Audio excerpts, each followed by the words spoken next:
Kigomano kia ARUTANI anene a thukuru cia muthingi rungu rwa kiama kiao gia KEPSHA kiria kihanikaga o mwaka ni kiambiriirie umuthi kuria megukorwo makiaririria maundu matiganite mirutire-ini yao ya wira. Muikariri giti wa kiama giki Johnson Zioka nioritie Ministry ya Githomo anyiti itemi SEKTA-INI ya Githomo kunyitanira gutigirira kuri na WUIGANANU wa KIGINA mathukuru-ini amuno kuo junior secondary undu uria urabatara unyitaniri munene. Equitable school resource allocation. 2.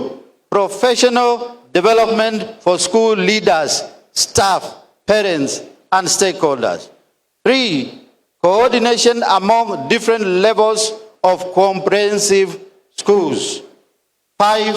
Support programs for learners including school meals, chaplaincy, guidance and counseling, mentoring, etc. And 5. Workload and well-being of education implementers. Uyu uri mwaka wa muthia wa mutaratara wa 844 mathukuru-ini ma muthingi. Nzioka augite hari na bata muthingi wa mathomo ma CBC warirwo ria kubatie kuma o kirathi kia mbere mwana ingira thukuru. Strengthening foundational learning or early years of learning level can lead to improved academic performance, long-term educational access and a strong foundation for lifelong learning.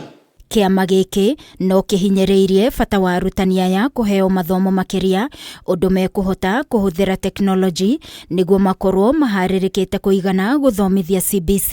School aides, teachers and administrative staff require training and ongoing support to effectively use technology.